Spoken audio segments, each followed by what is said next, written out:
Shalom, Bapak Ibu Saudara. Apakah Bapak Ibu Saudara sehat?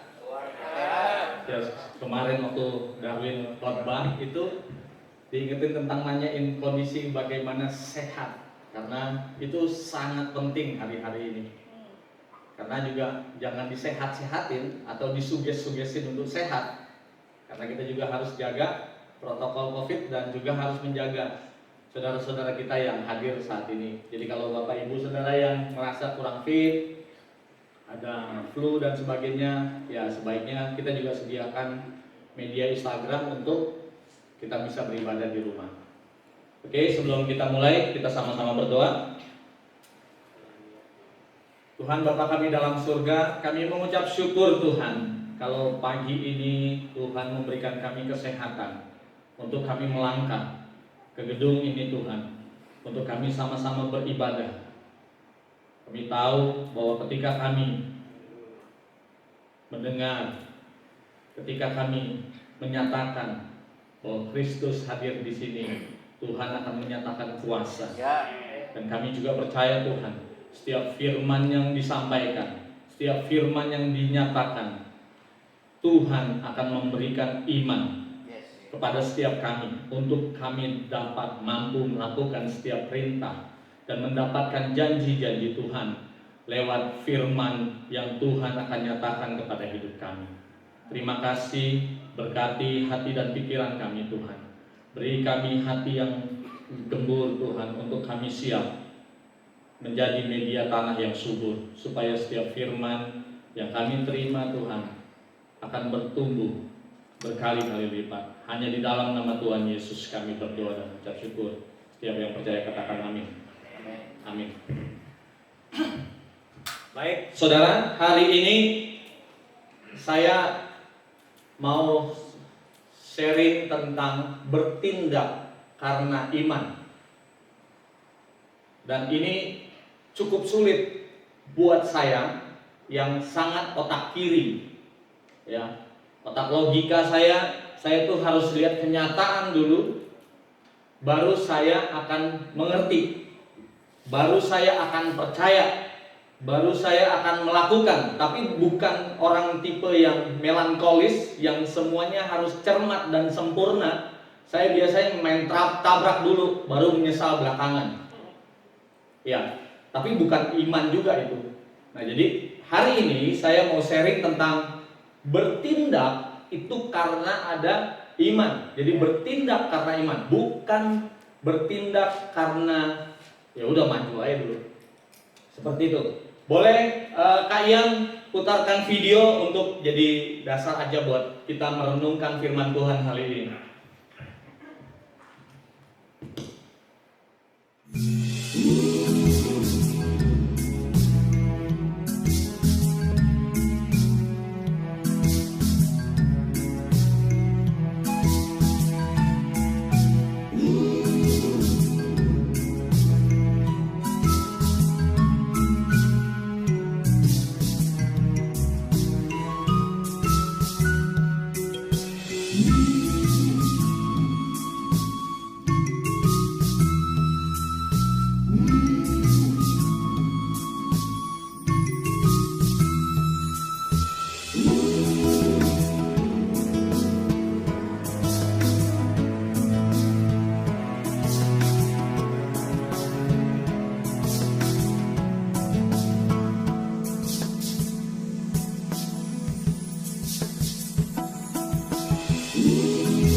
ceritanya cukup singkat, tapi ini yang mendasari bahwa segala sesuatu yang kita bangun itu karena harus ada janji Tuhan. Yes. Ya. Jadi kita janji Tuhan kita pegang. Setiap firman yang kita dengar itu harus melakukan. Kita harus lakukan di atas dasarnya adalah batu karang, yaitu Yesus sendiri. Nah, untuk kita bisa dibangun seperti itu kita harus ada punya iman. Jadi setiap orang tidak akan pernah percaya kepada firman itu, tidak akan pernah percaya dengan janji-janji Tuhan yang jumlahnya ribuan banyaknya di dalam firman Tuhan, kalau kita nggak dapatkan iman. Saudara percaya bahwa di dalam firman Tuhan ada janji-janji Tuhan? Ya. Saudara percaya di dalam firman Tuhan ada ribuan janji Tuhan? Kok percayanya kayaknya ragu-ragu ya? Kita bisa berkumpul di tempat ini karena ada janji Tuhan yang akan kita dapat. Makanya kita semangat datang ke sini. Dan itu harus dengan dasarnya iman. Ya, jadi hari ini bukan tentang Matius 7 ayat yang tadi yang kita tonton tadi yang mau saya ceritakan. Hari ini saya mau coba-coba belajar untuk ngajar. Makanya saya nggak mau jauh-jauh dari sini supaya catatan saya berfungsi. Karena biasanya saya blingsatan sana sini dan kurang kontrol emosi saya. Jadi saya sekarang mau coba agak tenang. Tapi nggak tahu 5 menit atau 10 menit yang akan datang. Oke, hari ini boleh Kak Ian tolong bukakan Kolose 2 ayat 6 sampai 8.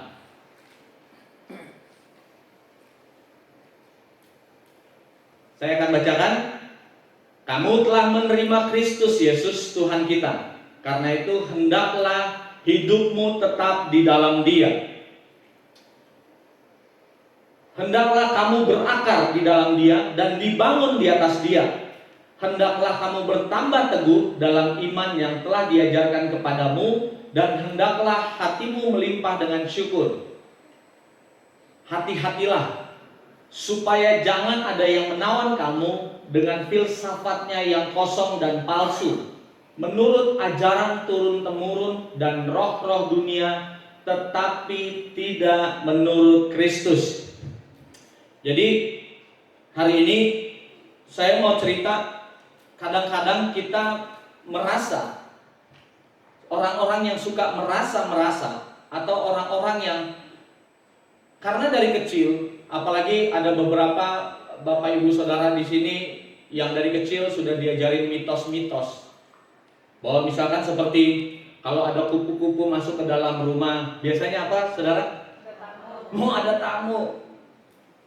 Ya, terus biasanya kalau rumah letaknya ada di tusuk sate. Kira-kira gimana? Ya, pastinya itu feng shui-nya nggak bagus. Ya, pokoknya rumah itu nggak cocok untuk dibeli lah. Terus ada mitos lain lagi. Biasanya orang-orang tua suka ngajarin nih, jangan potong kuku malam-malam. Ya, karena katanya nanti akan ada kita bisa ketemu roh halus dan sebagainya. Ya, itu mitos-mitos yang terjadi, dan di Indonesia jumlah mitos-mitos seperti itu puluhan. Ya. Dan itu cukup mengganggu keimanan kita bahwa itu bukan kebenaran.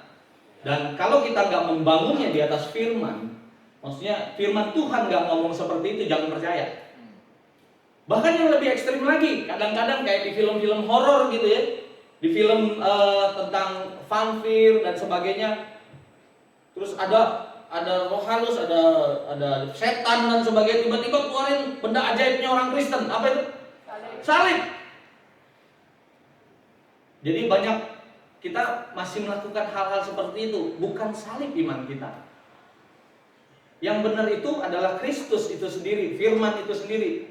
Jadi kadang kita dibangun di rumah kita dengan anak-anak kita, ngajarin orang-orang tua, ngajarin anak-anak muda dengan hal-hal mitos seperti itu, sehingga membuat kita terhambat. Iman kita juga sering terganggu dengan hal-hal seperti itu. Apakah iman itu? Saudara boleh baca di Ibrani 11 ayat 1. Boleh kalian tolong Ibrani 11 ayat 1? Jadi nanti saya agak konsentrasi dengan catatan saya dulu, baru nanti setelah itu saya akan bingksakan. Iman adalah dasar dari segala sesuatu yang kita harapkan dan bukti dari segala sesuatu yang tidak kita lihat. Ya.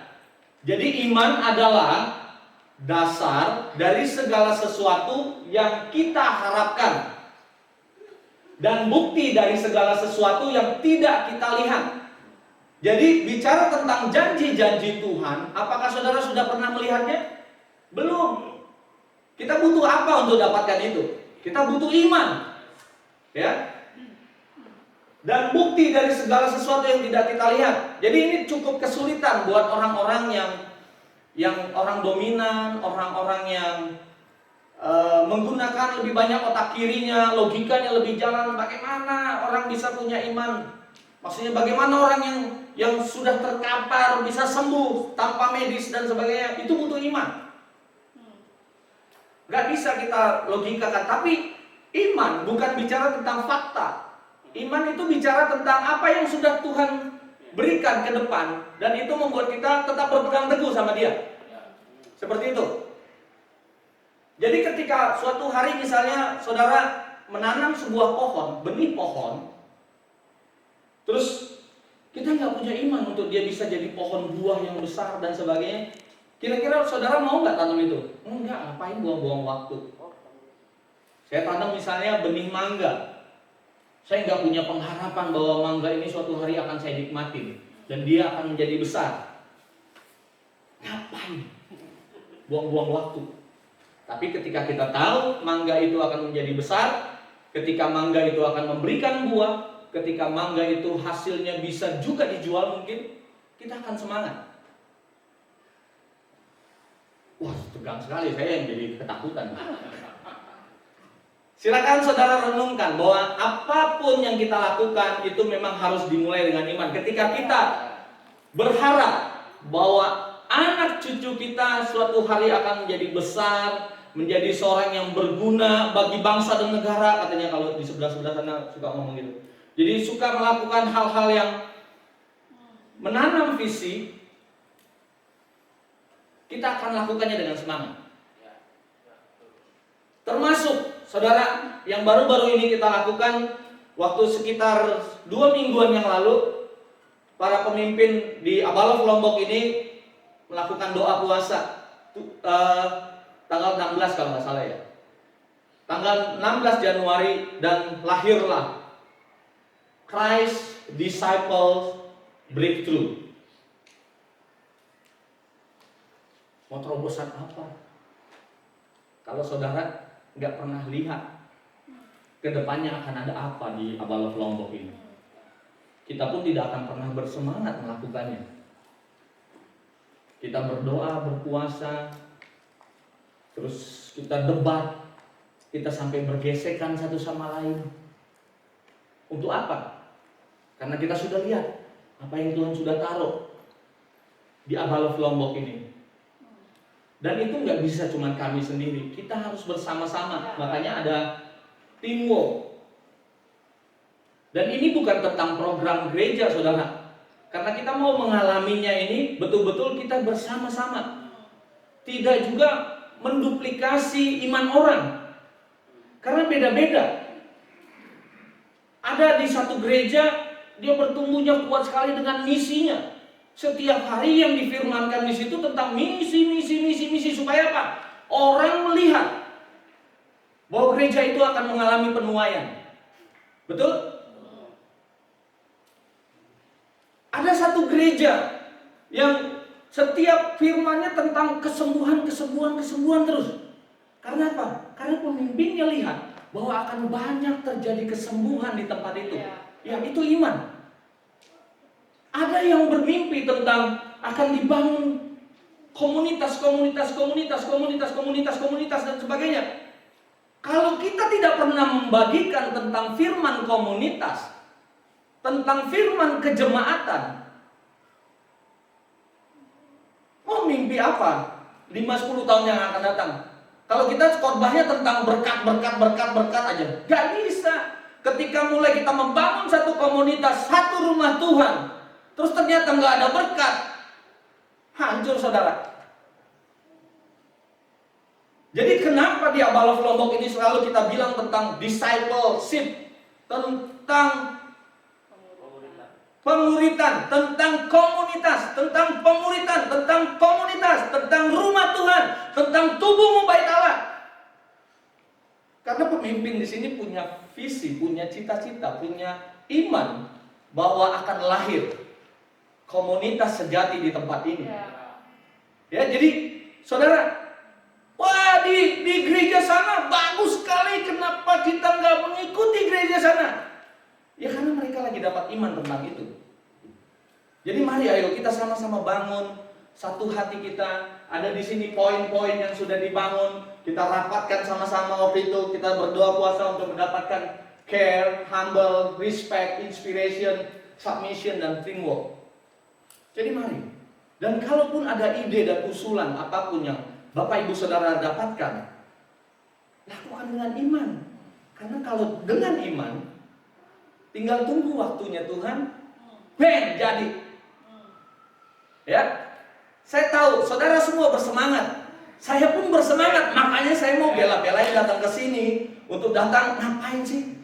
Hari Minggu pagi-pagi enakan kan tidur di rumah. Karena tadi malam habis nonton film dan sebagainya sampai larut malam, pagi-pagi harus bangun melayani, berdoa buat orang. Ngapain coba? Kalau saya nggak pegang janji Tuhan. Ya, jadi waktu awal tahun yang lalu Mas Bambang cerita tentang apa maksud Tuhan membawa bangsa Israel keluar dari tanah Mesir. Tujuannya adalah supaya beribadah. Kenapa bangsa Israel ditarik untuk beribadah? Karena Tuhan akan membangun kerajaan imam.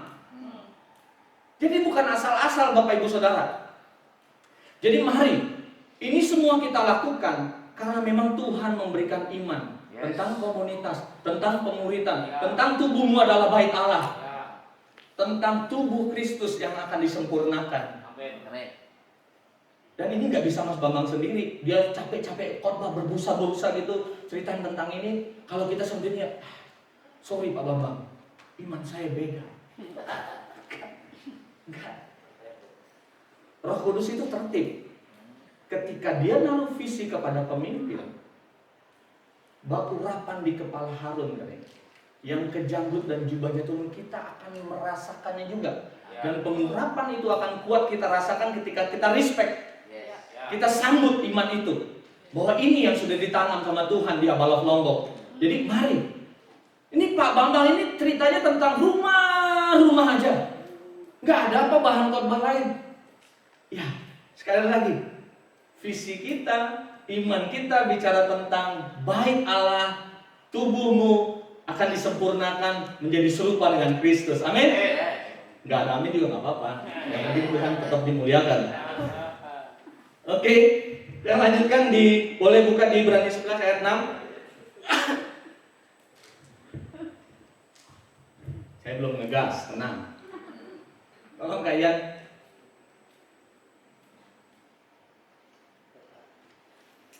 Ibrani 11 ayat 6. Tetapi tanpa iman tidak mungkin orang berkenan kepada Allah. Sekali lagi. Tetapi tanpa iman tidak mungkin orang berkenan kepada Allah. Sebab barang siapa berpaling kepada Allah, ia harus percaya bahwa Allah ada dan bahwa Allah memberi upah kepada orang yang sungguh-sungguh mencari Dia. Jangan dihapus dulu, nanti saya takut lupa. Jadi saudara, apapun yang kita lakukan supaya Allah berkenan, harus pakai iman. Saudara melangkah ke sini untuk datang beribadah, kalau tanpa iman, cuma jadi rutinitas orang Kristen aja tanpa mengalami kuasa ibadah itu sendiri. Percuma buang-buang ongkos, buang-buang bensin ke sini kalau tanpa dapat janji Tuhan. Kalau tanpa dapat iman dari Tuhan untuk melakukan ibadah yang sejati. Jadi kalau kita datang cuma sekedar dilihat sama pemimpin, setelah itu memberikan persembahan, setelah itu pulang, terus ditanya tadi ngapain? Tidak tahu. Maaf, saya cuma bisa bilang keras sekali, percuma. Atau malah mendapatkan perdebatan, malah dapat kritikan-kritikan dan sebagainya. Tadi si Anu tuh gak jelas itu gini. Percuma saudara. Ayo datang dengan respect, hormat kepada Tuhan dan pegang teguh bahwa saya akan dapatkan janji Tuhan. Jadi itu dasarnya supaya setiap kita bersemangat datang sama Tuhan. Ya, tanpa iman itu kita nggak dapat. Dan yang bahasa sederhananya tentang iman itu apa? Yaitu gini, Allah ada. Ketika kita dalam mengalami kesulitan, pergumulan hidup, biasanya orang yang kalah adalah orang yang gak sadar ada Tuhan. Ketika dia bukan Tuhan, dia gak sadar ada Tuhan. Berat bener rasanya hidup ini. Kayaknya gak ada sesuatu yang saya harapkan karena dia gak percaya ada Tuhan. Ya. Ketika dia sudah salah melangkah, misalkan dalam usaha, banyak utang piutang yang tidak dibereskan, tiba-tiba dia mulai berpikir untuk bunuh diri. Itu orang yang percaya sama Tuhan? Enggak. Itu bukannya orang yang percaya ada Tuhan. Ketika ada Tuhan, kita sadar ada Tuhan. Ketika kita punya iman ada Tuhan. Apapun masalahnya, sakit berat sekalipun, ketika ada Tuhan, wow, kita pasti akan tetap bersemangat dalam hidup. Bahkan saya dulu pernah berpikiran ekstrim. Sekalipun saya dimasukin ke lembah kekelaman sekalipun, maksudnya ke neraka sekalipun, kalau di situ ada Tuhan, di situ ada surga saya.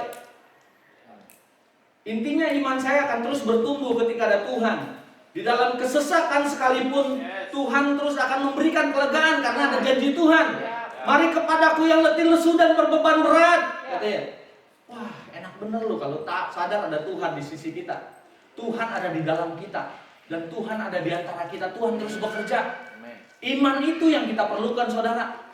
Ketika kita mulai menolong orang, lakukannya dengan iman. Ketika kita akan membangun satu komunitas, lakukannya dengan iman, bukan dengan jago-jagoan. Wah, saya cukup pintar, saya jago organisasi, saya akan buat organisasi komunitas saya akan seperti ini dan seperti itu. Ujung-ujungnya apa saudara? Capek. Babak belum. Karena ngapain orang Tuhan nggak dihadirkan di situ? Ya. Ketika kita melakukan segala sesuatunya tidak dengan iman, ujung-ujungnya capek, saudara. Kalau dengan iman itu berarti artinya gini, di dalam komunitas yang saya bangun ada Tuhan. Ketika saya sakit ada Tuhan. Tuhan yang adalah kesembuhan saya. Nah, saudara, bagaimana kita bisa tahu itu ada Tuhan? Bagaimana kita bisa tahu itu ada hikmat? Bagaimana kita bisa tahu itu ada penyertaan Tuhan dan sebagainya kalau kita tidak baca firman? Makanya kenapa di sini selalu dibilangkan baca firman terus, baca firman terus. Iman itu timbul dari pendengaran akan firman Kristus katanya. Ada ayatnya. Jadi bagaimana saudara bisa punya iman kalau nggak pernah dengarkan firman Kristus, yang Kristus ngomong langsung? Caranya gimana? Saya ingat di Yohanes 1 ayat 1 dibilang ini, pada mulanya adalah firman. Firman itu bersama-sama dengan Allah, dan firman itu adalah Allah itu sendiri. Saya senang gini yang tegang-tegang gini. Ya, jadi saudara, ayo kita mulai terus membangun iman kita dengan terus mendengarkan firman. Mendengarkan firman. Kalau istri saya suka melakukan dari dulu ya, sampai dengan sekarang, kalau dia baca firman itu nggak senang dengan gangguan-gangguan di luar, karena dia selalu baca firman itu pakai ngomong. Jadi dia dengar dengan telinganya sendiri. Ketika dia dengar firman yang dia baca sendiri, bang, tumbuh iman. Ketika dia sakit misalnya, dia dapatkan firman tentang kesembuhan, dia dapatkan iman bahwa dia akan sembuh, dia akan terus sungguh-sungguh, terus dia bergumul, karena tidak dapatkan firman itu. Jadi bagi saudara yang mengalami masalah, mengalami tekanan hidup, mengalami sakit penyakit, mengalami hubungan yang tidak baik, misalkan suami nggak berubah-berubah, istri tidak berubah-berubah, anak tidak berubah-berubah, terus perkatakan firman, terus dengerin firman, sehingga apa? Timbul iman. Karena tanpa iman segala sesuatu tidak berkenan kepada Allah. Jadi jangan nangis-nangis kalau nggak timbulkan iman. Jangan nyala-nyalain orang ketika iman Anda tidak dapat. Misalkan gini, dulu kami datang ke camp Pria Sejati di Prigen, itu camp modul 2. Dapatnya tentang cerita Bapak yang sejati ya. Bapak sejati. Bagaimana menjadi Bapak sejati? Wah, kita dapat iman sekali tentang Bapak. Bapak harus berfungsi di rumah dan sebagainya. Terus kami coba ngobrol sama Mas Bambang.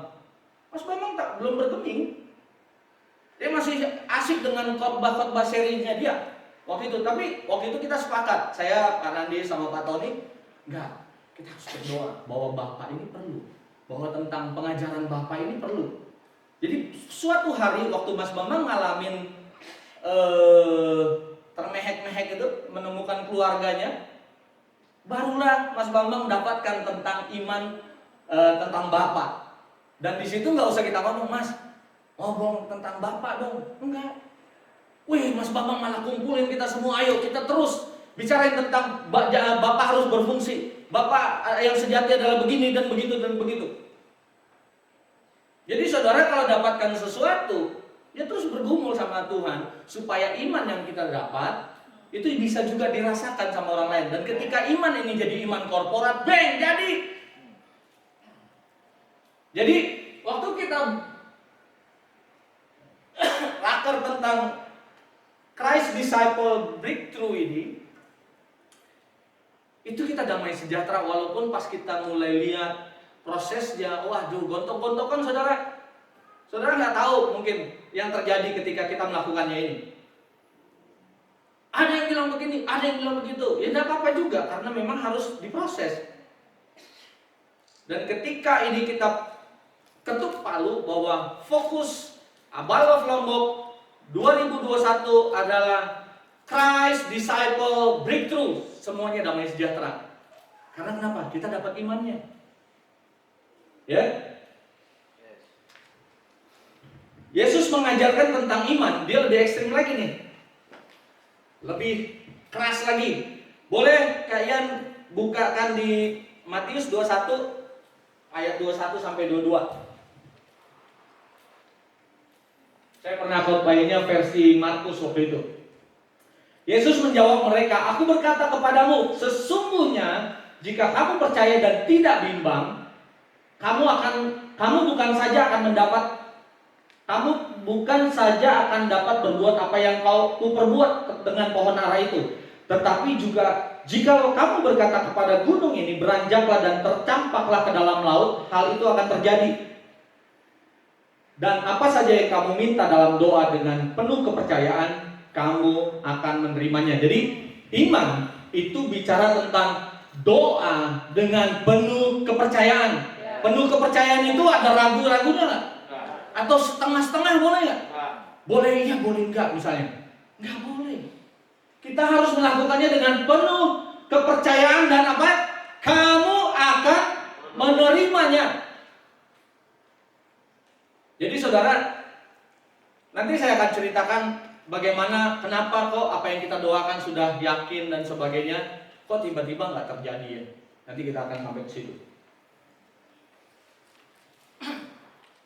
Dan ketika kita berdoa, Yakobus bilang tentang iman tanpa perbuatan pada hakikatnya adalah mati. Di Yakobus 2 dibilang seperti itu. Perikopnya bicara keras sekali, iman tanpa perbuatan pada hakikatnya adalah mati. Jadi ketika saudara berdoa, ketika saudara menginginkan sesuatu, dan saudara sudah yakin sekali bahwa itu akan terjadi, tapi saudara cuma berdoa aja, saudara melakukannya di rumah aja. Kamu sakit ya? Oh ya, oke. Besok ke dokter ya. Terus habis itu minum obat dan segera setelah itu sembuh ya. No. Orang yang sakit itu harus ditolong. Jadi kita tidak melakukannya hanya dengan imbauan-imbauan dan sebagainya. Kita harus mulai bertindak. Ketika kita percaya bahwa anak kita akan menjadi anak yang berhasil, tapi kita tidak melakukan apa-apa, semuanya diserahkan kepada bibi sampai dia besar, apakah akan terjadi seperti apa yang kita imani tentang anak kita? Enggak. Kita harus berinvestasi. Dan ketika anak kita sudah mulai besar, anak itu tidak terjadi seperti apa yang kita inginkan, padahal kita tidak melakukan tindakan-tindakan yang harus kita lakukan, tiba-tiba anak itu menjadi nakal sekali. Misalkan nakal itu menurut orang tua kan karena tidak sesuai dengan keinginan orang tua ya. Sebetulnya seperti itu. Baru kita protes, Tuhan kenapa anak ini bandel banget misalnya, kenapa anak ini begini. Padahal kita nggak koreksi bahwa yang salah itu sebetulnya kita, walaupun kita punya iman, tapi kita tidak melakukan apa-apa. Ketika anak sudah mulai rusak hidupnya, ketika anak itu sudah mulai tidak berpengharapan, anak itu tidak mau ke gereja dan sebagainya, ya perbaikinya pelan-pelan dan harus mulai berlutut dan mulai kita punya iman bahwa anak ini akan mengalami perubahan. Saya juga cukup kurang konsisten dengan hal-hal yang seperti ini. Saya gampang menyerah ketika lihat misalnya anak saya tidak melakukan perubahan-perubahan yang saya inginkan. Ketika saya lihat ada keponakan saya di rumah tidak melakukan hal-hal yang sesuai dengan ekspektasi saya misalnya, saya mudah menyerah. Tapi saya sama istri selalu berkomitmen, ayo bangun lagi. Bangun lagi nggak instan loh saudara, karena pasti ada luka. Jadi kadang-kadang karena kita udah ngerasa itu iman kita, maunya instan, benar nggak saudara? Iya. Kadang-kadang maunya instan, jadi timbul lagi tuh ngamuknya. Ketika kita melihat ekspektasi kita kepada anak tidak terwujud, kita lupa udah ada luka yang kita bangun, sudah ada sakit penyakit, gangguan-gangguan di dalam alam bawah sadar dia yang sudah membuat dia menjadi nakal seperti persepsi kita. Ya, ayo bangun lagi. Tidak bisa instan. Lakukan dengan iman. Kalaupun mau mendidik, didiklah juga dengan iman. Jadi bukan asal-asal mau main marah aja dan sebagainya. Saya harus banyak belajar tentang ini. Ya. Iman itu harus kita lakukan dengan pengakuan iman. Gimana bahasanya? Kita harus melakukannya. Maksud gini, ketika kita dapatkan iman, terus bukannya diem-diem aja, saudara, kita harus mulai ada pengakuan tentang iman itu. Itu dibutuhkan ketika biasanya kita ada di dalam persimpangan jalan hidup kita. Ya, ngerti maksud saya? Iman biasanya dibutuhkan, sangat-sangat dibutuhkan ketika kita sedang mengalami persimpangan hidup kita, mau kemana, lakukan apa. Ketika kita dalam tekanan, itu sulit sekali ketika kita tidak datang sama Tuhan dan dapatkan iman itu. Kita gak bisa ngapa-ngapain kalau tanpa iman. Saya mau dengar kesaksian istri saya. Saya ngalamin banyak sekali persimpangan hidup yang dijalanin ketika dia menikah dengan saya. Saat itu dia tahu konsekuensinya menikah dengan saya, dengan segala keterbatasan yang memang karena saya nggak biasa ngumpulin sesuatu, jadi saya nggak punya apa-apa waktu itu. Nggak punya apa-apa bukan karena nggak mau ngumpulin sesuatu, tapi karena saya nggak punya apa-apa untuk ngadain apa-apa itu. Jadi kami menikah, istri saya sudah tahu konsekuensinya, kami harus berangkat ke Aceh. Padahal waktu itu dia sedang bekerja. Dan dengan penolakan dari mertua saya pun, wah ini butuh iman yang cukup berat. Dan dia tahu perjalanan saya ceritain berapa PK saya, gaji saya. Yang saya salut, dia tetap memilih saya. Waduh, saya bilang, dia mungkin buat saya beruntung, dia yang sial waktu itu. Tapi itu bicara tentang iman, saudara. Boleh saya panggil istri saya untuk menyaksikan iman dia ketika dia ada di dalam persimpangan jalan hidupnya. Singkat, padat, jelas. Tadi dia udah saya suruh siapin, tapi saya nggak ngajarin apa-apa. Ya, salam Bapak Ibu. Saya Ibu Thomas juga. Ya, selamat pagi. Waktu suami saya bilang, kamu nanti bantu saya untuk bersaksi, dia bilang dukung saya untuk bersaksi tentang iman. Saya bilang, aduh, kalau saya nggak mau, gimana? Saya bilang gitu.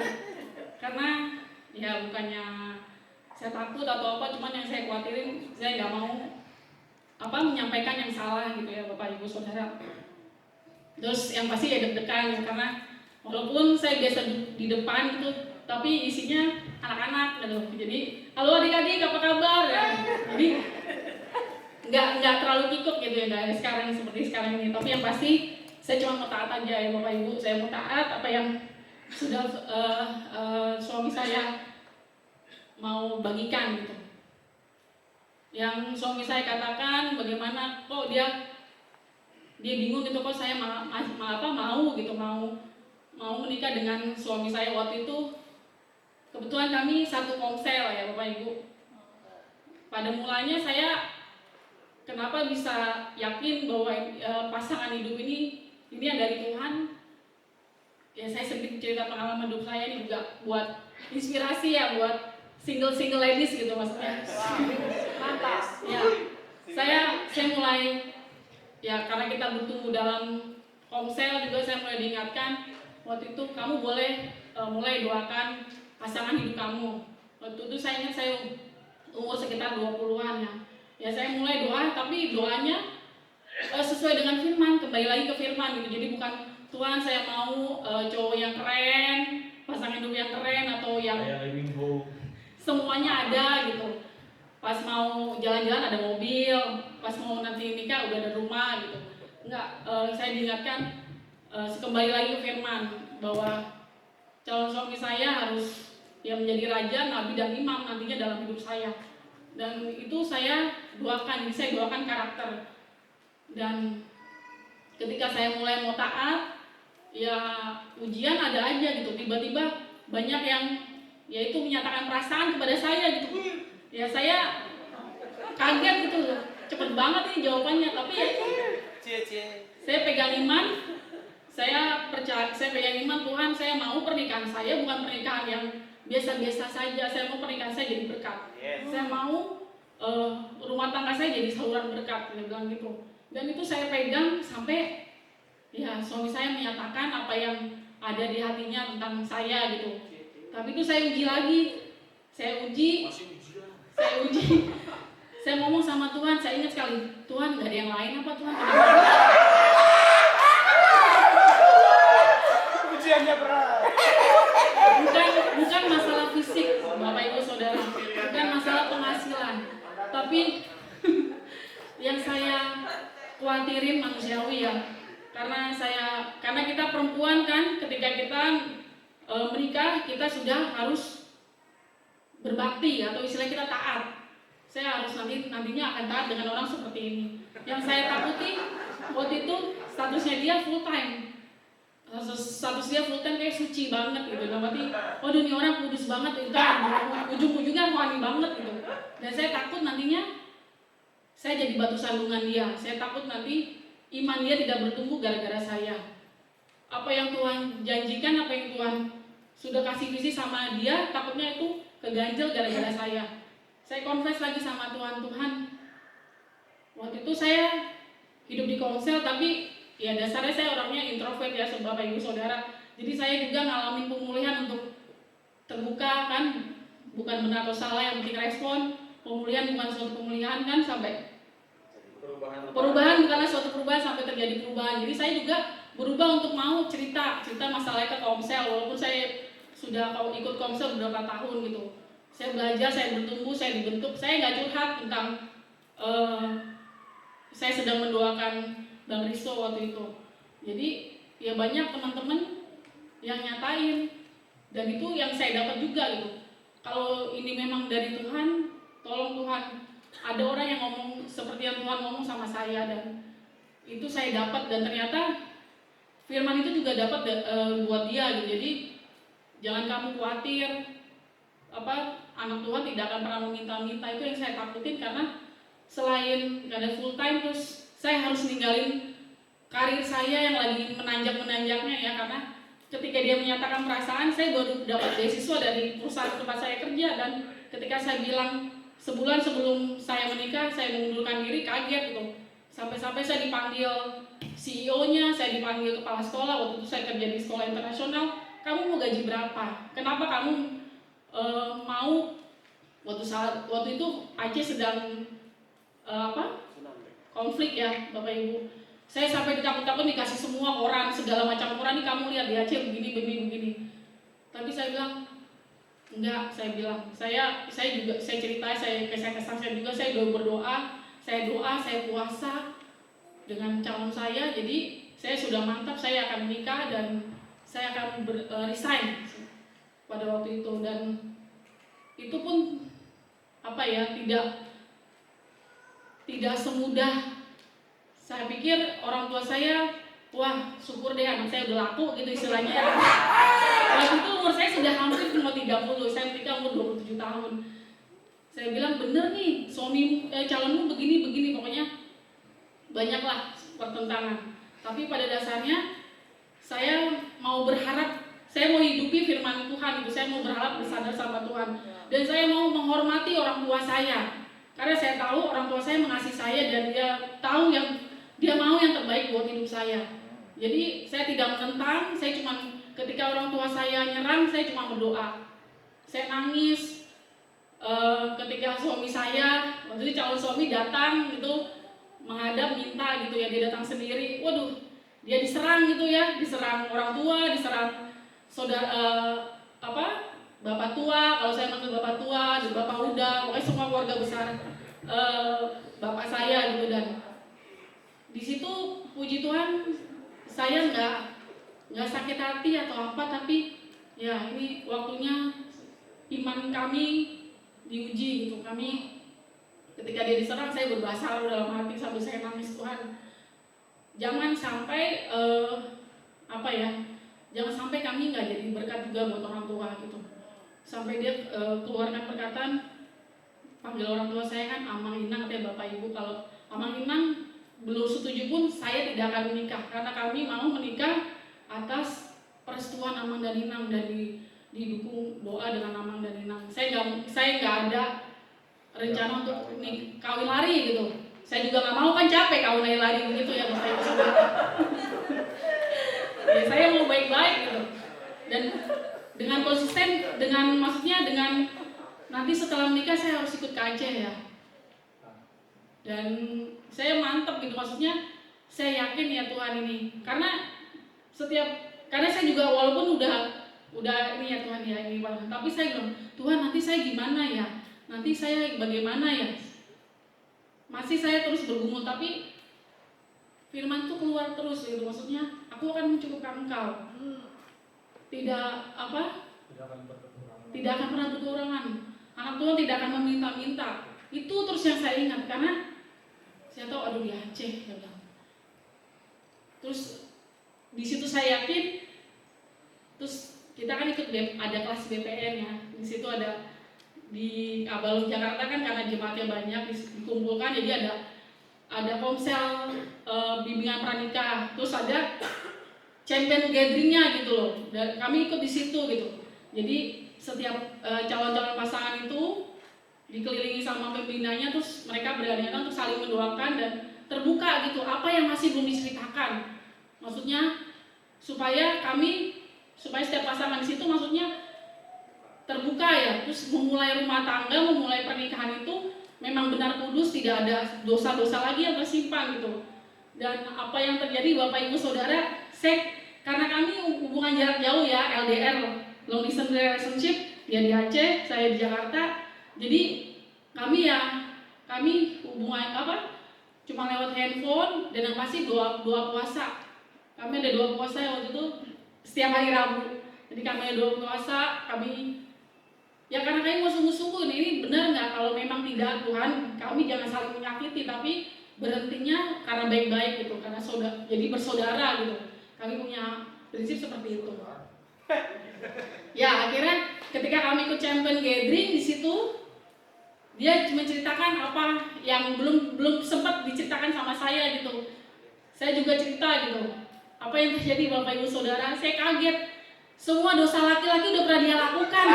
Tuhan Yesus, gimana itu? Saya sudah yakin, tapi ada dosa-dosa yang dia belum ceritakan gitu. Saya percaya dia sudah pulih dan dia mau terbuka sama saya itu juga untuk supaya dia lebih pulih lagi gitu. Tuhan, benar nih Tuhan. Saya langsung bilang, lu nakal banget sih, saya bilang kayak gitu. Aduh, jadi waktu kita disuruh berdoa, kami disuruh berdoa ya, kalian saling mendoakan ya. Kata para pembina bilang itu, pas saya doain saya nangis, saya Tuhan ini benar nggak ya dari Tuhan? Karena pengalaman saya Bapak Ibu Saudara, saya belum punya teladan ya, teladan bagaimana seorang suami itu yang takut akan Tuhan, teladan bagaimana nantinya seorang bapak di dalam keluarganya, dan itu saya masih terus belajar untuk saya menerima pria gitu, karena dalam bekerja pun, dalam berkarir pun saya paling gak suka sama bos cowok, saya paling gak suka sama laki-laki yang di atas saya, maksudnya dia prestasinya harus di bawah saya, karena saya punya trauma, saya ya nggak baik gitu tentang laki-laki, dan itu pun harus saya pulihkan. Saya terus belajar pulih, dan ketika tahu tentang dosanya suami saya itu, Tuhan saya nggak mau saya ngalamin KDRT, Tuhan saya nggak mau. Nanti kan katanya kan laki-laki kalau ada maunya baik-baik, tapi setelah itu keluar dah jeleknya gitu. Saya bilang saya nggak mau kayak gini Tuhan. Kalau memang Tuhan sudah pulihkan dia untuk saya, untuk orang-orang yang nantinya Tuhan percayakan bagi kami, maksudnya Tuhan buat damai hati saya damai sejahtera. Di situ saya mau nangis karena pembina juga bilang kalau memang kalian semuanya di sini bukan jodoh yang dari Tuhan, nyatakan sekarang juga. Jadi tegas waktu itu Bapak Ibu Saudara di champion gathering itu. Dan ternyata bukan kami aja yang ngalamin, maksudnya kebingungan gitu, kegalauan, ternyata banyak pasangan yang lain, karena memang banyak hal yang mereka baru harus diceritakan. Roh Kudus pimpin setiap pasangan di situ gitu, dan termasuk kami. Tapi waktu itu Tuhan ngomong gitu, maksudnya Tuhan kasih firman-Nya yang ada di hati saya. Dia bilang, Tuhan kan gak pernah ngitung dosa-dosa kita gitu. Tuhan bilang apa yang saya lupa, yang dosa kita seperti pasir kan, Tuhan gak ingat itu gitu. Tuhan gak pernah ingat kesalahan-kesalahan kita. Masa kamu gak bisa? Saya langsung ingat, oh iya, saya percaya suami saya sudah Tuhan pilih, dan saya percaya suami saya akan Tuhan bentuk seperti yang Tuhan mau. Dan sejak itu saya bilang ya kita harus fokus lagi, kita doa supaya orang tua saya setuju. Dan pada akhirnya kami menikah dengan seorang tua, dan nggak jadi kawin lari karena memang kami nggak niat seperti itu. Ya puji Tuhan, seminggu setelah menikah saya diajak ke Aceh, dan di situ mulailah kehidupan baru saya, Bapak Ibu Saudara, baru dan sangat baru gitu ya. Dimana saya cara berpakaian pun saya harus mengikuti mereka ya, karena ada syariat kan, ada hukum syariat. Dari saya cara berpakaian aja kita bisa jadi konflik gitu Bapak Ibu. Katanya kamu pakai ininya nggak benar, udah bagus saya mau pakai lagi, kamu cerewet ngoceh-ngoceh, saya bilang gitu. Karena saya suruh pakai kerudung, jadi cincin pakai kerudung. Cara pakai kerudungnya katanya belum benar gitu. Ya kan saya belum tahu. Kenapa kamu cerewet, udah bagus saya mau. Jadi dari hal kecil kita sudah mulai ngalamin konflik. Tapi ya puji Tuhan gitu loh, kami saling ingatkan gitu loh. Maksudnya konflik boleh terjadi, tapi di balik konflik itu ada pembaruan karakter kami berdua gitu. Itu yang kami pegang gitu. Dan ketika saya mau mulai hidup bersama suami juga di Aceh, jauh dari orang tua, jauh dari komunitas yang dulu mendukung saya, yang membimbing saya, kakak-kakak rohani, semuanya jauh gitu ya. Dan kalaupun mau telepon kan gak enak ya, sedikit-sedikit telepon, sedikit-sedikit mau ngadu gitu. Ya saya hidupin apa yang firman Tuhan terus nyatakan gitu Bapak Ibu Saudara. Di sini saatnya saya memang harus pegang teguh firman, balik lagi ke firman. Saya banyak belajar untuk terus berpengharapan kepada Tuhan. Dan saya belajar untuk tidak mengandalkan pikiran saya. Saya mengandalkan percayalah kepada Tuhan dengan segenap hatimu dan janganlah bersandar kepada pengertianmu sendiri. Dan itu saya pegang Bapak Ibu. Walaupun rasanya nggak enak, tapi saya mau firman Tuhan itu hidup dalam diri saya. Saya mau nyatain atau confess bahwa Tuhan itu nggak pernah berhenti. Tuhan itu hidup, Tuhan itu tidak tidur. Jadi saya yakin ketika saya sudah memutuskan menikah dan mendukung suami saya untuk ikut kemana Tuhan utus dia, saya percaya Tuhan pelihara kami. Saya percaya Tuhan jaga hubungan kami. Supaya nanti apa yang kami perbuat, apa yang kami perkatakan, orang bisa lihat Kristus dalam pernikahan kami. Dan itu nggak enak Bapak Ibu Saudara. Tapi saya mau taat. Saya mau taat sampai akhirnya saya bisa tetap bertahan. Ketika di Aceh pun Tuhan izinkan saya bisa hamil ya Bapak Ibu Saudara. Saya mau belajar taat nih. Kita bersyukur ya, kita bertumbuh di Abah Lombok. Dalam setiap segi selalu ada hal-hal yang dicukupkan gitu. Misalnya kayak waktu itu saya ibu baru, saya nggak punya pengalaman, tapi ada bimbingan orang tua ya, parenting life itu. Saya ambil dari situ Bapak Ibu kan semua kembali dari firman. Saya perkatakan iman pada rahim saya waktu itu, pada anak saya Otnil waktu itu, saya perkatakan iman. Saya tahu waktu itu saya hamil, saya terus perkatakan iman. Walaupun kalau kita mau curhat sama ibu-ibu nanti banyak kan mitos yang keluar ya. Jangan begini, jangan begitu, nanti pakaiin kancing peniti nanti supaya anaknya nggak kenapa-napa. Apa hubungannya kancing peniti sama anak saya? Nah saya kan punya Tuhan yang hidup. Terus kalau nanti anakmu lahir taruh aja Alkitabnya di kepala. Saya bingung. Ngapain taruh di kepala? Bacain aja ke telinganya. Gitu kan? Pendengaran akan firman kan akan timbul iman. Jadi kenapa taruh di kepala tapi dibacakan? Dan saya taat dan puji Tuhan itu saya alami Bapak Ibu. Ketika kami di Lombok, anak kami lahir di Lombok Timur ya Bapak Ibu. Mungkin saudara-saudara saya di Komsel sudah pernah dengar cerita ini. Jadi anak kami Otnil sempat telat berbicara, telat berjalan, sudah 2 tahun lewat. Dan sempat ada yang ngomong anak kami autis. Saya bilang Tuhan enggak. Saya waktu bilang autis saya tersinggung Bapak Ibu jujur. Tapi saya bilang enggak. Tuhan, saya sudah kasih firman Tuhan. Jadi saya percaya kebenaran Tuhan yang terjadi dalam anak saya. Dan puji Tuhan juga waktu kami memulai berumah tangga, kami taat, kami bangun mesbah setiap pagi. Dan setiap mesbah pagi kami selalu tutup dengan doa Bapa kami. Jadi doa Bapa kami itu selalu kami confess setiap pagi, setiap menutup doa mesbah pagi. Dan itu pun kami lakukan sampai saat ini. Dan pada suatu hari waktu anak kami berdoa bangun pagi mesbah pagi, kami berdoa sama-sama, suami saya berkati anak kami, suami saya berkati saya, terus kami tutup dengan doa Bapa kami. Pada saat itu saya lupa tanggal dan harinya gitu ya.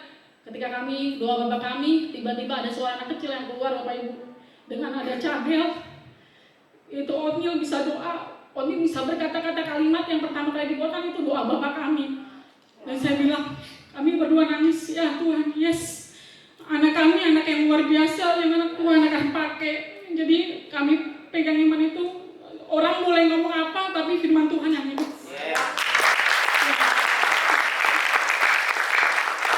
Jadi ketika doa Bapak kami selesai, kami nangis berdua, kami cium anak kami ya. Setelah itu anak kami bisa ngomong Bapak Ibu.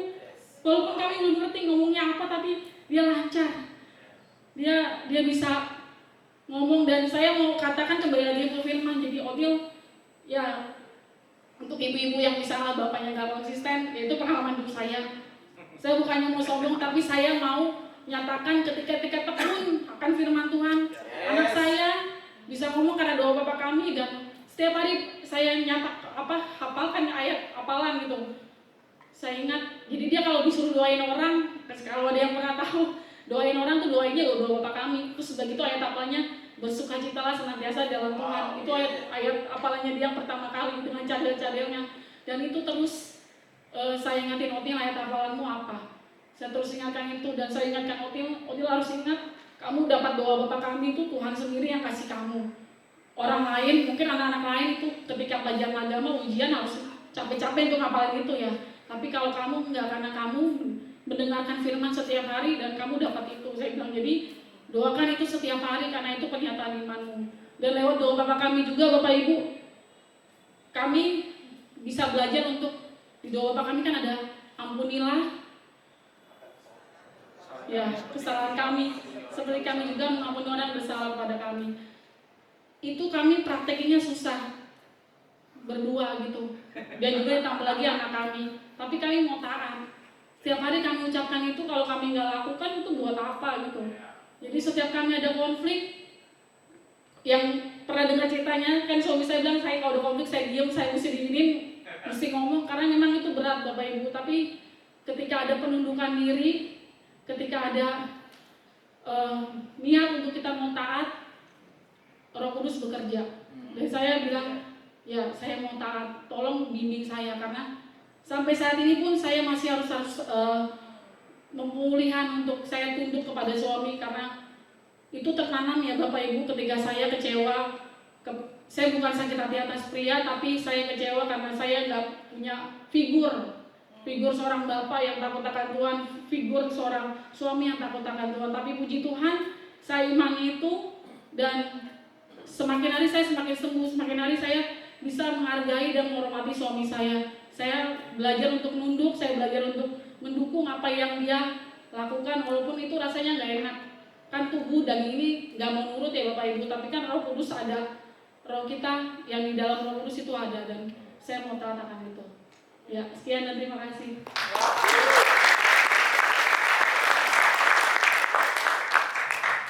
Siapin ya Kak. Kayaknya panjang bener deh ngomong ini. Udah siap. Ya, jadi saudara, istri saya itu waktu mulai dari kita tahu kita punya anak dalam janinnya, setiap hari dia hafal Mazmur 91. Betul-betul hafal. Jadi sebelum nengah dulu hafal Mazmur 91, istri saya sudah hafal. Dan itu teruji waktu kami tahun 2008 pertengahan tahun 2008 bulan Juli, waktu itu umur 40 harian kira-kira. Kami kepergok di Lombok Timur waktu itu. Dan saya sudah pucat. Dan istri saya confess Mazmur 91. Walau 1000 rebah di kiriku dan berlaksa terus, saya sih nggak hafal, istri saya hafal sekali. Dari ayat awal sampai ayat yang akhir.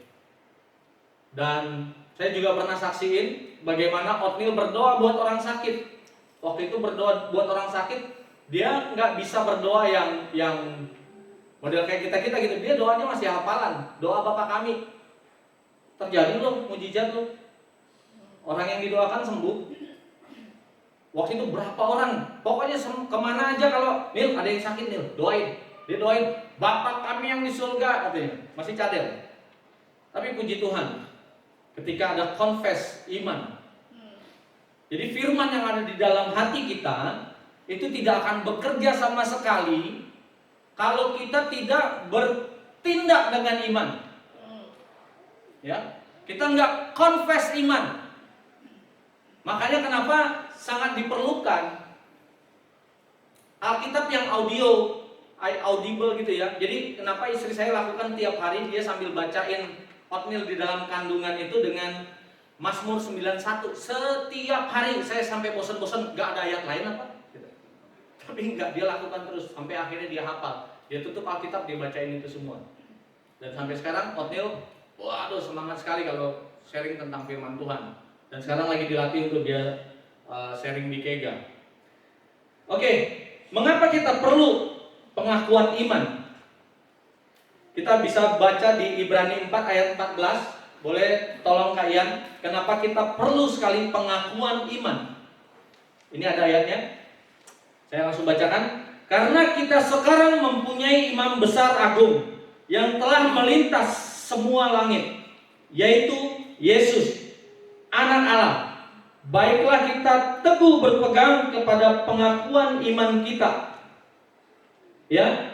Jadi ini adalah iman yang dasar, bahwa kita mengakui Yesus sebagai imam besar kita, Yesus sebagai penyelamat kita dan sebagainya. Dan kita butuh pengakuan iman itu. Karena gini, segala sesuatu yang kita percaya, janji-janji Tuhan yang kita baca, kita renungkan dan kita pegang, itu sudah ada di dalam alam roh. Ya saudara, segala sesuatu yang ada di dunia ini sudah Tuhan ciptakan dan sudah selesai adanya di alam roh. Segala berkat, kesembuhan, ya, mukjizat, semua sudah ada di dalam roh. Tinggal bagaimana delivery-nya. Makanya kita berdoa, doa Bapa kami itu tadi, jadilah kehendak-Mu di bumi seperti di surga. Jadi sudah ada duluan di surga, saudara. Makanya butuh confess, pengakuan iman kita bahwa saya percaya Tuhan sama janji Tuhan yang ini. Jadi dalam nama Tuhan Yesus di bumi seperti di surga. Seperti itu. Jadi jangan ragu. Tadi ada ayatnya bilang dengan kepercayaan penuh. Tidak boleh ragu. Tuhan Yesus sudah menyelesaikan di kayu salib segala sakit penyakit, katanya sudah disembuhkan oleh bilur-bilurnya. Telah disembuhkan. Telah disembuhkan itu bukan akan disembuhkan, mudah-mudahan sembuh. Tidak. Itu sudah terjadi di alam roh.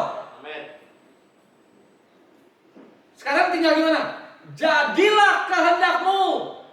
Di bumi ini ada kesembuhan, seperti di surga sudah ada kesembuhan. Itu yang perlu kita lakukan, saudara. Pengakuan iman kita. Dan apalagi di Alkitab, di firman Tuhan, ribuan jumlahnya janji-janji Tuhan. Itu sudah tersedia. Bagaimana saudara meyakininya itu dan bisa tahu itu adalah janji Tuhan? Caranya bagaimana? Nungguin Tuhan ngomong? Ya enggak lah. Enggak semua orang audible. Anakku, gitu enggak. Lama-lama orang yang terlalu berharap begitu bisa gila. Karena saya manusiawi pernah ngalamin, saudara. Waktu saya lagi bandel-bandelnya, saya pernah tantangin Tuhan begitu. Kalau memang Tuhan ada, tunjukin begini dong. Enggak terjadi karena saya enggak dipenuhi firman.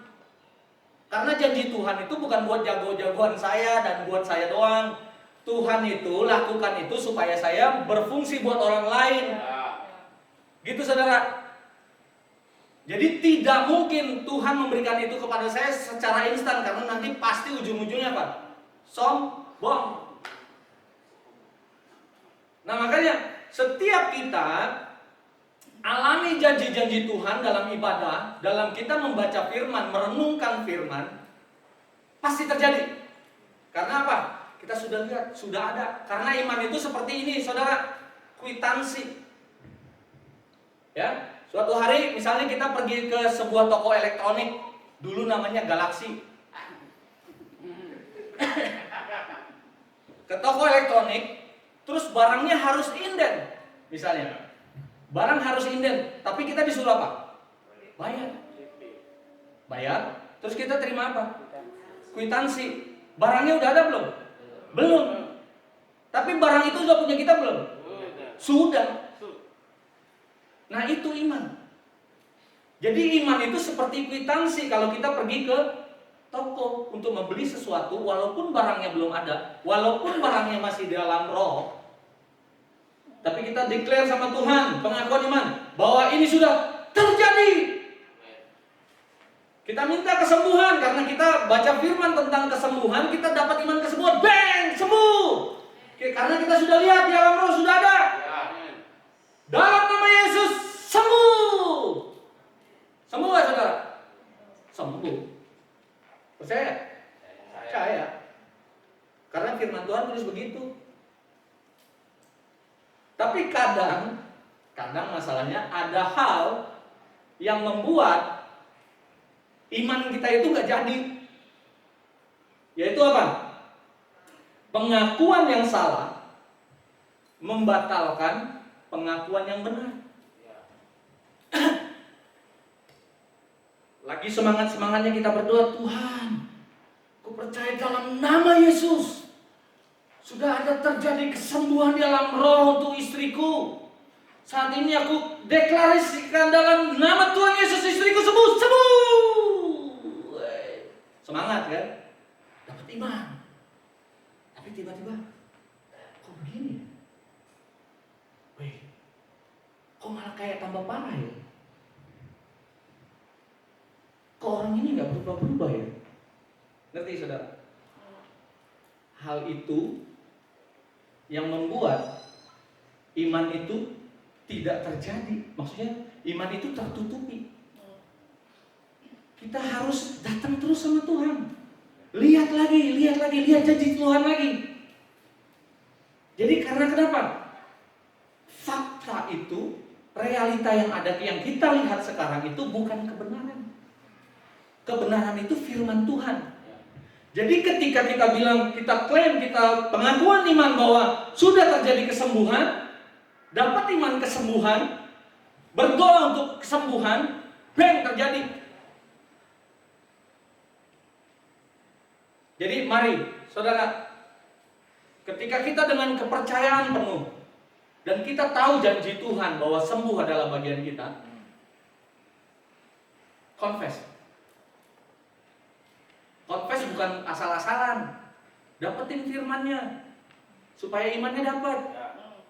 Dan akui, lakukan terus. Gak usah lihat fakta. Faktanya gak usah dilihat. Kalau udah dapet iman, maksudnya itu akan terjadi pada waktunya. Jadi hati-hati dengan pengakuan-pengakuan yang salah. Ketika kita berdoa buat suami kita, Tuhan, suamiku akan menjadi imam, dia akan menjadi raja, dia akan menjadi nabi di tengah-tengah keluarga saya, seperti yang istri saya doakan tadi. Ya elah, tampangnya kayak begini, senyum aja dia gak manis, gak berubah, susah benar senyumnya dan sebagainya. Itu fakta. Akhirnya apa? Kita tidak melihat suami kita berubah. Karena apa, saudara? Kalau kita dapat iman itu, tindakan-tindakan kita pasti akan menuju kepada arah iman itu.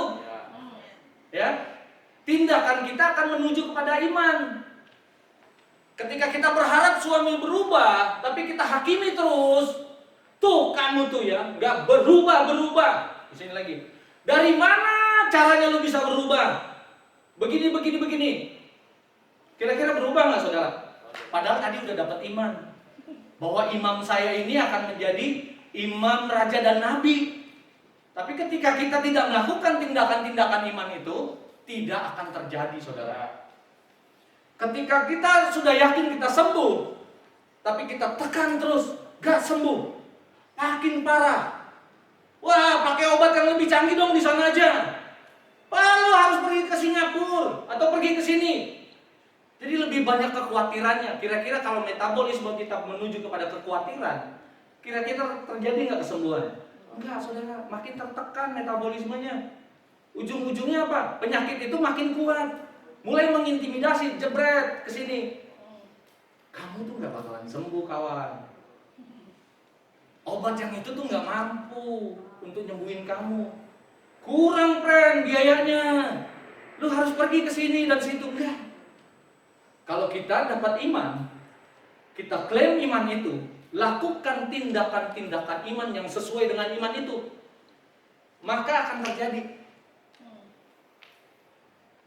Bukan cuma hanya hal yang rohani ya saudara ya, banyak hal. Bahkan dunia pun mengajarkan. Saya dulu waktu awal-awal baru lulus sekolah, terus saya ikut ada beberapa multi level ngajar itu tentang dream big. Saya disuruh bikin dream book. Itu tujuannya supaya ada di alam bawah sadar saya, seperti iman juga. Saya disuruh baca waktu itu the magic of thinking big ya kalau nggak salah. Kekuatan berpikir dan berjiwa besar. Kalau bahasa Indonesia waktu itu. Wah, diajarin bikin gini. Ya ini konsep yang harusnya arahnya adalah iman.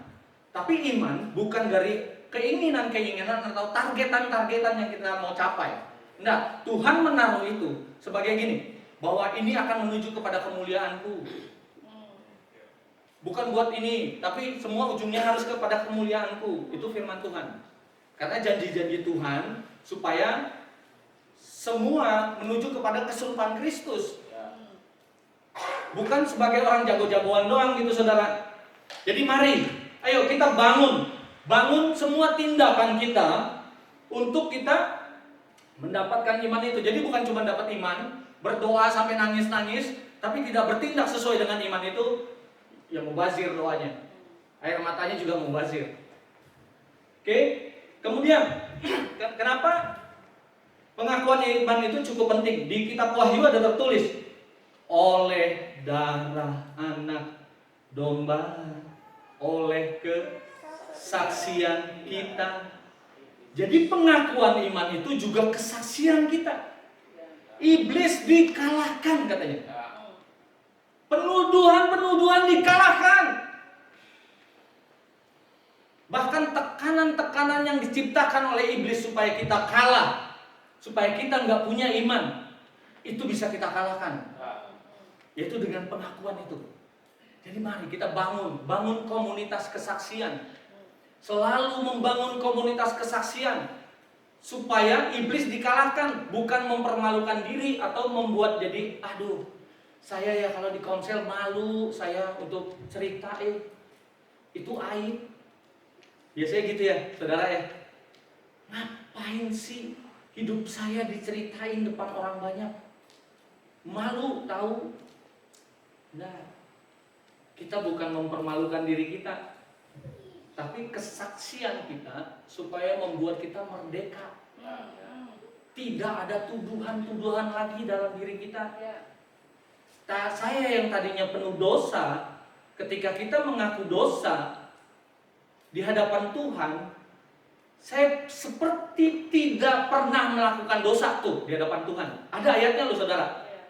Jadi ketika kita pengakuan iman kita kepada Yesus, ngaku dosa dengan teman-teman di komunitas dan sebagainya, di hadapan Tuhan kita seperti tidak mempunyai dosa. Mengerti maksud saya? Nanti saya cariin ayatnya ada, tapi saya tadi nggak tulis. Ya pokoknya ada. Nanti saya coba share ya. Ada nanti di dalam bahan satu tuh. Kemudian pengakuan iman juga itu mengaktifkan iman, menguatkan iman. Kayak tadi setelah kita bersaksi dan sebagainya, kira-kira waktu dengar istri saya kesaksian, saudara dikuatkan nggak? Iya. Waktu milih pasangan bukan lihat face-nya dulu katanya, karena kalau face saya zaman dulu ampun, sekarang juga masih sih. Cuman nggak lulus. Ya. Jadi memang menguatkan iman, kesaksian menguatkan iman. Jadi saudara nggak usah ragu. Di dalam komsel juga kalau ditanya ngalamin apa dengan Tuhan atau sedang diingatkan apa tentang dosa dan sebagainya, pas, enggak, ayo bersaksi, ayo ngaku iman, ngaku dosa. saudara pasti dimenangkan, dibebaskan, dimerdekakan. Tidak ada lagi tuduhan-tuduhan terhadap masa lalu. Karena di hadapan Tuhan, ketika kita melakukan itu, kita seperti tidak pernah berbuat dosa. Oke, saya ada beberapa kisah yang kalau kita punya iman sama Tuhan, itu upah itu datangnya dari Tuhan. Ya, jadi nggak usah takut untuk menyatakan iman kita. Saya ingat ceritanya tentang Abraham dengan Lot. Waktu mulai mereka bertambah kaya, harta mereka bertambah banyak, suatu hari terjadi perkelahian, pertengkaran antara hamba-hambanya Lot dengan hamba-hambanya Abraham. Sampai suatu hari Abraham gak enak masa ribut sama keponakan, seperti itu ya. Terus suatu hari dipanggil Lot, Lot, kamu mau yang di bagian mana? Kalau kamu ke kiri, saya ke kanan. Kalau kamu memilih tanah A, saya akan pilih tanah B, katanya begitu. Waktu itu Lot lihat apa? Wah, di sebelah sini airnya banyak, tanahnya subur. Paman, aku pilih ini deh, kata dia. Abraham bilang, silakan. Karena yang dilihat di tanah yang diterima sama Abraham itu tanah yang agak kering, agak tandus dan sebagainya. Sepertinya tidak menjanjikan apa-apa. Tapi ingat, Abraham punya iman. Abraham percaya ada berkat Tuhan buat dia. Janji Tuhan ada sama dia. Ya, apakah Abraham dibiarkan susah? Tidak. Kita tahu Abraham sangat diberkati hidupnya. Bahkan di dalam sama anaknya Ishak dan Yakub, katanya apa? Setiap sumur yang ditutup, dibilang ketika dia buka sumur di tempat lain, itu air sumurnya akan membual-bual. Padahal tanah yang dipilih udah dipisah tuh ya. Itu tanah yang sama juga yang dipilih Abraham. Setiap dia buka sumur yang baru, air meluap-luap, saudara. Jadi tangkap imannya, jangan melihat faktanya. Lakukan tindakan-tindakan iman, maka saudara akan mendapatkannya sesuai dengan janji-janji Tuhan. Bukan asal ya, misalkan ada lihat mobil bagus atau motor besar bagus, woi. Katanya di Yosua 1 ayat berapa itu dibilang setiap tanah yang dipijak itu akan menjadi milik pusakanya, katanya. Jadi ketika saya lihat ada motor besar yang saya kepengen, dalam nama Yesus jadi punya saya gitu. Ya enggak seperti itu. Boleh kita mempunyai permintaan seperti itu, tapi sesuai enggak dengan janji Tuhan? Masa saya misalkan dengan penghasilan yang seperti ini, terus saya pengen punya Ferrari, terus saya imani, disugesti, wah pasti punya Ferrari. Waktu saya misalkan Tuhan asal-asalan menjawab doa kita, terus tiba-tiba Ferrari itu ada sama di rumah saya, kira-kira apa pergumulannya? Bayar pajaknya nggak tahan. Jadi Tuhan kasih sesuai kemampuan saya. Kemampuan saya yang seperti ini, nggak mungkin saya dikasih mobil Ferrari, bayar pajaknya setengah mati. Ya, bayar pajaknya 1% dari nilai perolehan. Kalau harganya 10M, berarti dia dapat bayarnya itu 100 juta buat bayar pajak doang. Ya Allah. Jadi itu kenapa saudara diberikan sesuai dengan iman saudara, sesuai dengan kapasitas saudara, sesuai dengan kemampuan saudara. Yang paling pasti adalah ketika kita dapat janji Tuhan, sudah kita lihat di dalam alam roh, akan terjadi nggak? Pasti terjadi. Itu yang paling penting yang saudara harus ingat. Ya. Jadi ketika Anda sekarang dalam kondisi tertekan, mari datang sama Tuhan karena ada janji Tuhan bahwa saudara akan dilegakan. Ketika sekarang, saat ini saudara dalam keadaan sakit, bukan tidak boleh ke dokter, tetap kita harus ke dokter. Tapi cari janji Tuhan, cari iman bahwa Tuhan akan menyembuhkan kita. Dan ketika itu kita klaim sama Tuhan, dan ketika iman itu jadi sama kita, sembuh saudara. Saya percaya setiap kita akan terus mengalami hal-hal yang selama kita masih hidup akan tetap ada tekanan-tekanan yang ada. Sampai saat ini pun pemerintah belum bisa mengendalikan COVID-19. Sampai saat ini pun orang yang sudah dijanjikan vaksinasi, ketika kita belum mendapatkannya, penyebarannya makin luar biasa, saudara. Jadi kalau kita nggak datang sama Tuhan, kita nggak dapat janji-janji Tuhan, kita akan nggak berani melakukan apapun di luar sana pun. Saudara percaya? Saya juga takut kalau saya kena COVID-19, karena itu akan berdampak sama semua usaha saya, sama semua komunitas saya. Tapi karena saya punya iman bahwa saya akan tetap menjadi berkat, bahwa keluarga saya tetap akan menjadi berkat, bahwa usaha saya akan tetap menjadi berkat, ada keberanian untuk kami tetap melakukannya. Kalau saudara inginkan terjadi sesuatu perubahan di tengah-tengah keluarga saudara, baca firman-firman yang menuju kepada pemulihan. Dapatkan iman tentang pemulihan. Ketika saudara dalam keadaan sakit, baca dan renungkan firman-firman kesembuhan. Dapatkan iman kesembuhan. Lakukan tindakan-tindakan iman kesembuhan. Jangan melihat fakta. Lakukan, maka itu akan terjadi. Bolehkah saudara yang hari ini mendengarkan firman Tuhan, mendapatkan janji Tuhan, mengalami masalah, tetapi ketika kita mendapatkan janji Tuhan, kita akan bersemangat melakukannya.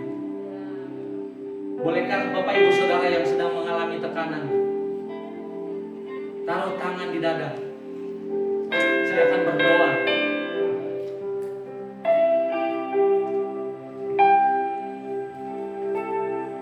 Tuhan, saat ini Engkau melihat Tuhan,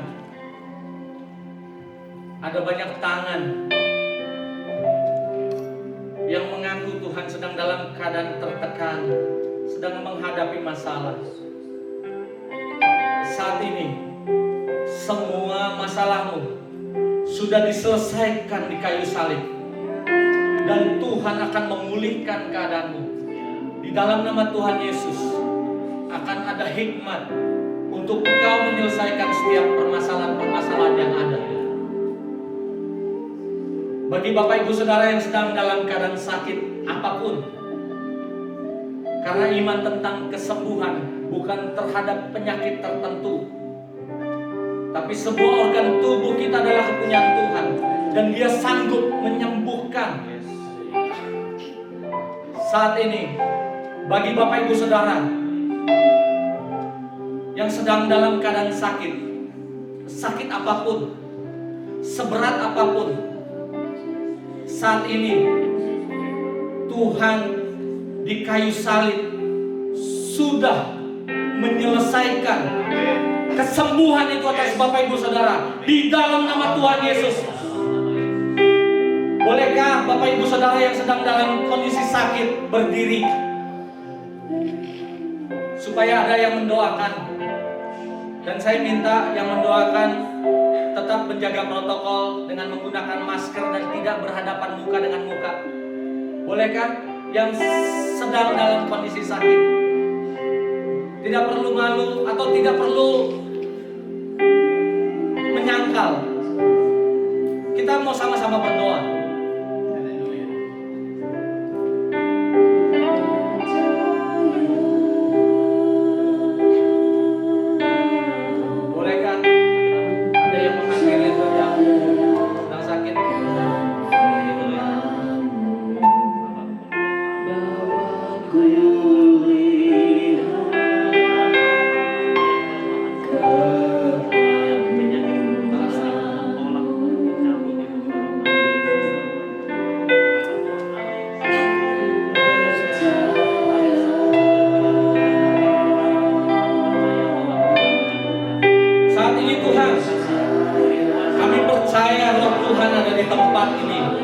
Yang memimpin kami kepada kesembuhan.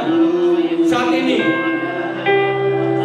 di atas kayu salib sudah tanggung, Tuhan tanggung segala penderitaanmu, sudah Tuhan pikul sakit penyakitmu, oleh bilur-bilur Yesus terjadi kesembuhan. Tuhan sediakan hati yang baru, Tuhan siapkan jantung yang baru, Tuhan siapkan mata yang baru, Tuhan siapkan segala kekuatan tubuh yang baru buat Bapak Ibu Saudara. Dan saat ini juga di dalam nama Tuhan Yesus, oleh bilur-bilurnya, daya tahan tubuh saudara diperkuat di dalam nama Tuhan Yesus, supaya virus COVID-19 tidak menjangkiti saudara di dalam nama Tuhan Yesus. Saat ini juga kami berdoa Tuhan bagi Bapak Ibu Saudara yang masih merindukan keturunan. Saat ini kami berdoa dalam nama Tuhan Yesus, rahim-rahim yang tertutup oleh bilur-bilur Yesus saat ini terbuka dalam nama Tuhan Yesus. Saat ini terbuka dalam nama Tuhan Yesus.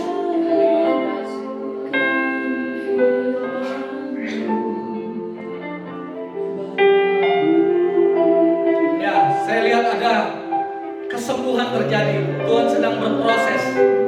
Mari saudara, dapatkan iman itu. Lakukan tindakan-tindakan iman. Confess setiap hari. Oh, itu sudah terjadi di bumi seperti di surga. Saya akan firman-Mu, bahwa ku lihat keajaiban-Mu.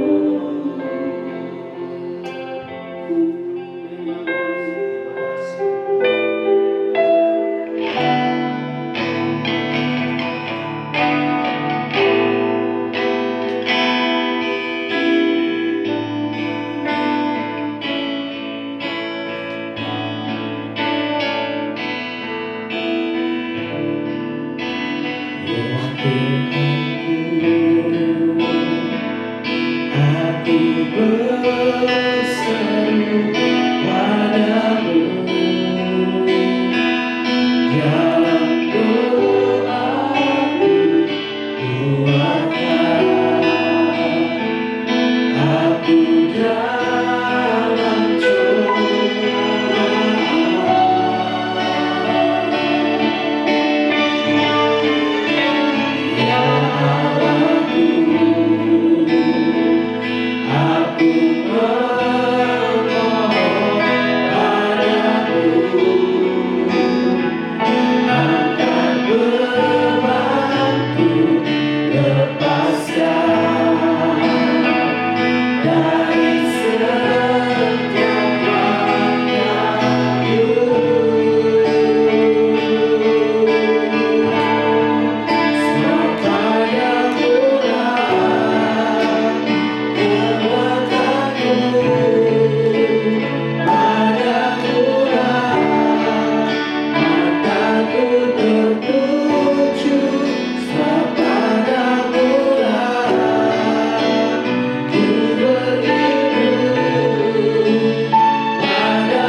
bersama-sama.